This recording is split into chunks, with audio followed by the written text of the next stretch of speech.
और आपको सीधे लिए चलते हैं लोकसभा, जहां राजनाथ सिंह बोल रहे हैं। रेगुलेट किया, उन्हें भारत में लॉन्ग टर्म वीजा प्रदान करने के लिए भी इलिजिबल बनाया गया है।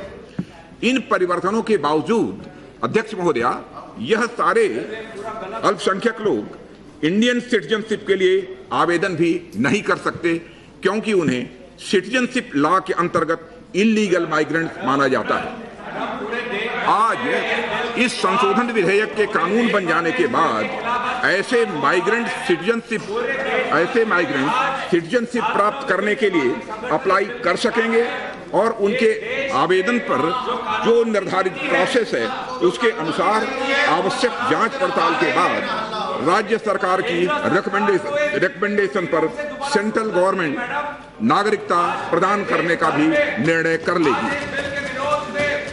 हम इन माइनॉरिटी कम्युनिटीज के मामले में आवश्यक मिनिमम रेजिडेंसी पीरियड को भी मौजूदा जो पहले 12 वर्ष था उसको घटाकर 7 वर्ष करने का भी प्रस्ताव कर रहे हैं, ताकि वे बिना लंबी अवधि तक इंतजार किए भारत की नागरिकता प्राप्त कर सके।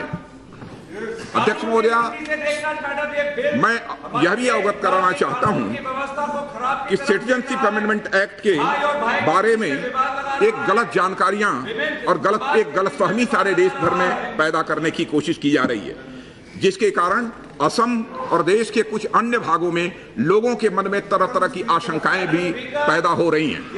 मैं पूरी तरह से स्पष्ट कर देना चाहता हूं कि अध्यक्ष महोदया, कि यह विधेयक सिर्फ असम के लिए नहीं है, न ही यह किसी एक देश से भारत आने वाले माइग्रेंट्स की भलाई के लिए है, बल्कि हजारों की संख्या में माइग्रेंट पहले से देश की पश्चिमी सीमाओं से होकर आकर गुजरात, राजस्थान, दिल्ली, मध्य प्रदेश और अन्य राज्यों में रह रहे हैं। यह कानून उनके लिए भी है, यह केवल असम में के लोगों के लिए नहीं है।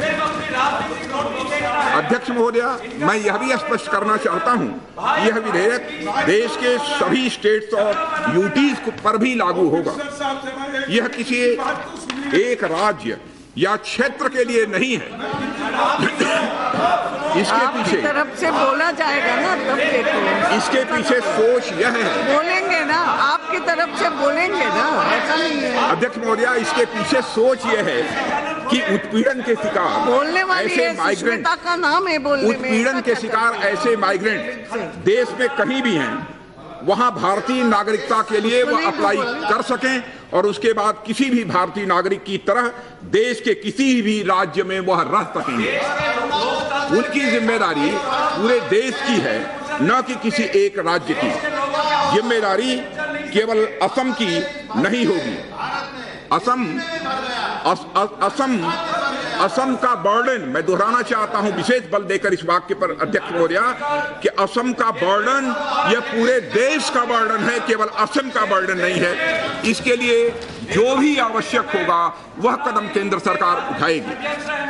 हम सभी जानते हैं कि असम राज्य कई दशकों से इलीगल माइग्रेशन की समस्या से जूझ रहा है। असम में वर्ष 75 से लेकर 85 के दौरान एक आंदोलन भी अध्यक्ष महोदया वहां पर छिड़ा था। 15 अगस्त 1985 को असम समझौते पर भी, जिसे असम एकॉर्ड के नाम से जाना जाता है, उस पर भी हस्ताक्षर हुए थे। तत्पश्चात असम एकॉर्ड के प्रमुख प्रोविजंस को शामिल करने के लिए सिटीजनशिप एक्ट 1955 और रूल्स में भी संशोधन उस समय किया गया था, जिसके अनुसार एनआरसी को अपडेट किया जाना था। असम में अध्यक्ष महोदया एक ऐसी धारणा है कि असम समझौते को ठीक प्रकार से लागू नहीं किया गया है। मैं इस बात पर विशेष रूप से बल देना चाहता हूं अध्यक्ष महोदया कि हमारी सरकार ने इस दिशा में ठोस कदम उठाए हैं। बड़ी धीमी गति से चल रही एनआरसी के एक्सरसाइज को हमने टाइम बाउंड ढंग से लागू किया है और 30/7/2018 को अध्यक्ष महोदया कंप्लीट ड्राफ्ट प्रकाशित हो गया है और कंप्लेंट्स और ऑब्जेक्शंस भी दर्ज कराने की प्रक्रिया भी 31 दिसंबर 2018 को पूरी कर ली गई है। हम इस एक्सरसाइज को पूरा करने के लिए पूरी तरह से कमिटेड हैं अध्यक्ष महोदय।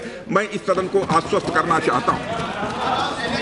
मैं मैं यह भी दोहराना चाहता हूं अध्यक्ष महोदय, जैसा मैंने ड्राफ्ट एनआरसी के प्रकाशित होने के बाद 30 जुलाई 2018 को इस सदन को मैंने बतलाया था कि किसी भारतीय नागरिक को एनआरसी में एक्सक्लूड नहीं किया जाएगा और किसी के साथ भी किसी प्रकार का कोई डिस्क्रिमिनेशन नहीं होगा। एनआरसी में अपना नाम जुड़वाने के इच्छुक लोगों को अपना दावा साबित करने का पूरा मौका दिया जाएगा। एनआरसी के अंतिम रूप से प्रकाशित होने के बाद भी यदि कुछ लोग छूट जाते हैं तो ऐसे छूटे हुए लोगों के लिए फॉरेनर्स ट्रिब्यूनल तथा कोर्ट में जाने के उपाय भी अध्यक्ष महोदय उपलब्ध हैं। सरकार ने एनआरसी की कार्रवाई बहुत ही ऑब्जेक्टिव तथा ट्रांसपेरेंट तरीके से की है। इस प्रक्रिया की सुप्रीम कोर्ट द्वारा भी प्रॉपर मॉनिटरिंग की जा रही है। असम समझौते का एक दूसरा महत्वपूर्ण पिलर है क्लॉज 6, जिस क्लॉज 6 को लेकर असम वासियों के अंदर एक लंबे समय से असंतोष यह बना हुआ था।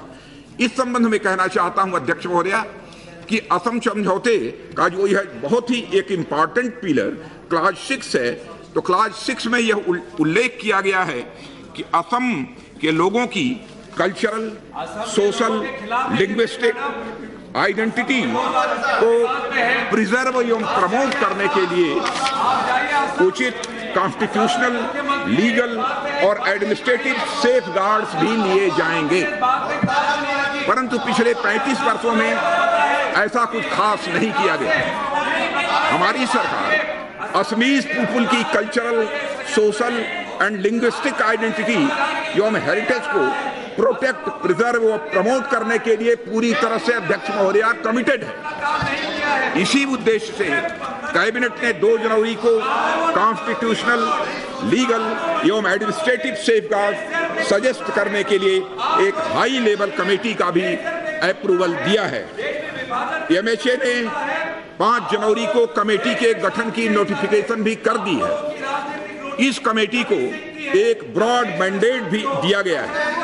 इसके चेयरमैन एवं जो मेंबर्स हैं वह असम की गहरी जानकारी रखने वाले वहां के विद्वान हैं, वहां के प्रतिष्ठित व्यक्ति हैं। यह कमेटी सभी ही स्टेक होल्डरों से परामर्श करके असम विधानसभा तथा लोकल बॉडीज में सीटों के आरक्षण, असम के लोगों के लिए राज्य सरकारों में नौकरियों में भी आरक्षण, असमी तथा असम के लोगों की अन्य स्थानीय भाषाओं को प्रोटेक्ट करने के उपायों तथा असम के लोगों की सांस्कृतिक, सामाजिक, भाषाई पहचान और विरासत को संरक्षण तथा बढ़ावा देने के उपायों सहित विभिन्न पहलुओं पर अपनी रिकमेंडेशन 6 माह के अंदर देगी।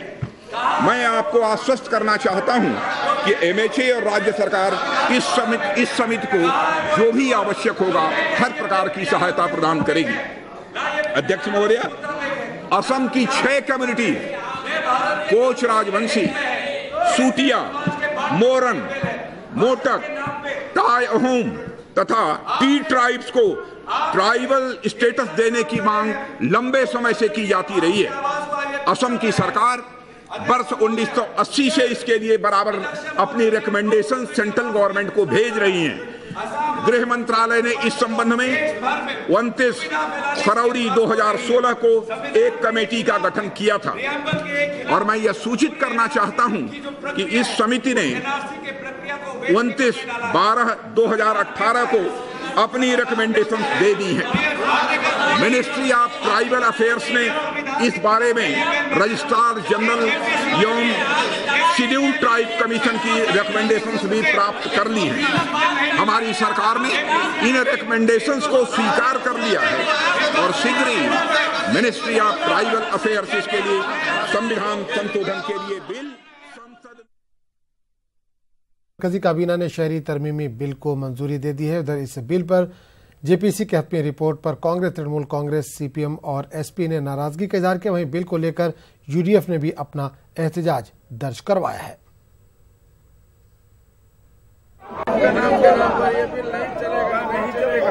संविधान की रक्षा करो, रक्षा पे अमल करो, वापस करो। जो विरोध हमारा है, जो अपोज है, वो सिटीजन अमेंडमेंटशिप के बिल का अपोज है। हम इसका अपोज करते रहेंगे और जब तक होगा। आज एजीपी ने साथ छोड़ा है, कल आसाम की बीजेपी भी इनका साथ छोड़ेगी, नहीं तो आसाम का एक भी आसामी इनको वोट नहीं देंगे। इनको अभी 2019 में पता चल जाएगा कि इस बिल को लाने का कितना बड़ा नुकसान हुआ है। इसलिए ये संविधान के खिलाफ है, ये एनआरसी के खिलाफ है और ये आसाम एकॉर्ड के खिलाफ है। इसलिए इनको फौरन वापस लेना चाहिए। नहीं लाएंगे तो 2019 में उनको इसका नतीजा भुगतना पड़े। इलाहाबाद में शुरू होने वाले कुंभ मेले में मुस्लिम समाजी तंजीमों ने अपना ताउन देने का फैसला किया। शहर की कई मुस्लिम समाजी तंजीमों ने मेला इंतजामिया के शाना बशाना मिलकर अवामी खिदमात पेश करने का ऐलान किया है। मुस्लिम तंजीमों का कहना है कि गंगा जमनी तहजीब की अलामत रहे कुंभ मेले में आने वाले अकीदतमंदों को कोई दुश्वारी नहीं होने दी जाएगी। तो आप देखिए रिपोर्ट, हमें दीजिए इजाजत। आदाब।